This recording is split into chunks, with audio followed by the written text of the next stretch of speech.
Good evening. This is actually for me the evening of December 8th, the Feast of the Immaculate Conception. And we have been talking this past week about our own preparation for the coming feast, for the coming of Christ. And preparation always means transformation. Things will change. So I'm just sitting in my house here this evening, and let me share some prayer and reflection with you. Sometimes, in the midst of the satisfactions of everyday life, we might be tempted to wonder whether or not we really want Christ to come and transform the world as we know it. Then we remember the harsh realities of sickness, hunger, suffering, and death. Who does not long then for the everlasting riches of God's house given to us through the mercy of Christ our shepherd? Please pray with me for a moment. Psalm 36. I will read, and you can pray along. Your love, Lord, reaches to heaven, your truth to the skies. Your justice is like God's mountain, your judgments like the deep. To both man and beast you give protection. O Lord, how precious is your love. My God, children find refuge in the shelter of your wings. They feast on the riches of your house. They drink from the stream of your delight. In you is the source of life, and in your light we see light.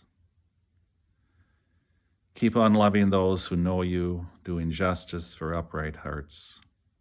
Let the foot of the proud not crush me, nor the hand of the wicked cast me out. It is true that we live in our houses, and they are a way for us to find protection and safety. And as we sit in our houses and pray, we are able to sense God's love and protection, how he takes care of us. You know, when I came to this house quite a few years ago, I knew it was a big house, and so gradually I explored it. So come and explore it a little bit with me, because going higher in the house is an important thing. So here's the front door to the house here. And as you come in, it opens up to the grand staircase that heads upstairs. I've walked these steps many times.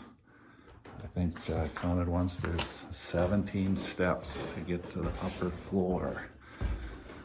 At times it seems like a lot, but I guess it is. And then interestingly, when you get to the top of the steps, it's just a series of doors. There's a door there, and this wall has 3 doors on it. And there's the outside window, of course, straight ahead, and then there's a door over here. So it's really quite a hall of doorways.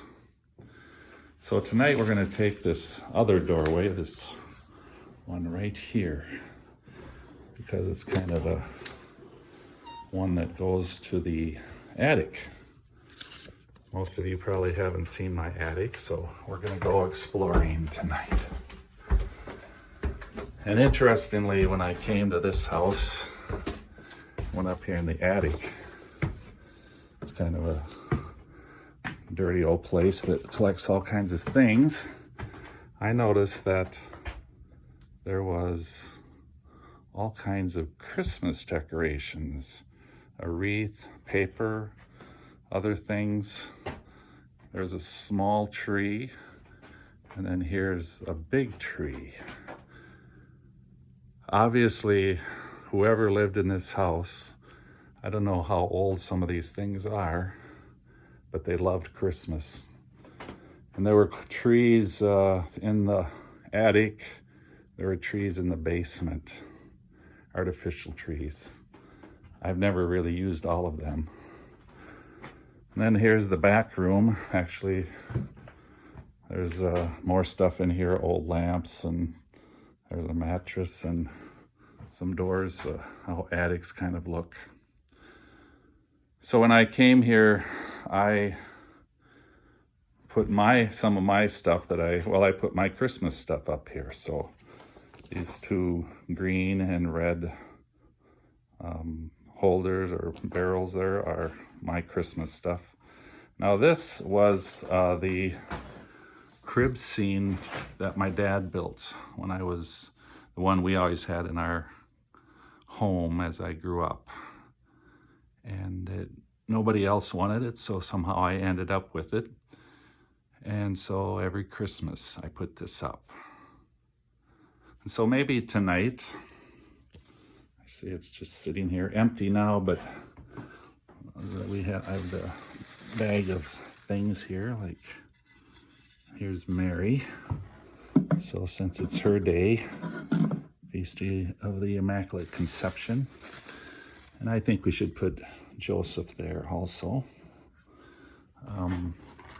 We'll have a little prayer to my crib scene, which I haven't set up yet, obviously, downstairs, but maybe now I can take it and start putting my Christmas things up.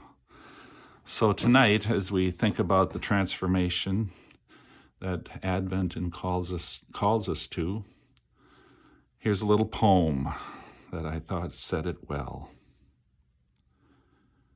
What I have mounded up, O God, what I have heaped for keeping, level out and shovel off to fill another's need. What I lack, O graceful one, the cracks in the canyons, the crumbling arroyos of my will, smooth out to make passage. What great heights I face, O humble one, the steeps and crags I can't traverse. Bring low and come near. What emptiness I hide, O God, the pits and cavities and swallowings and ditches of my heart. Fill in with your grace. Of the power and riches I grasp, relieve me, that I may know the glory of your grace. The shame and poverty I bear, redeem, that I may know the blessing of your presence. Transform this world, O God. Begin with me.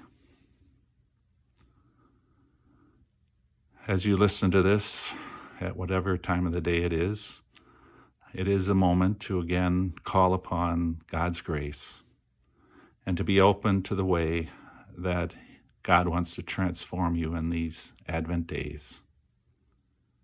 Many blessings on your continued journey.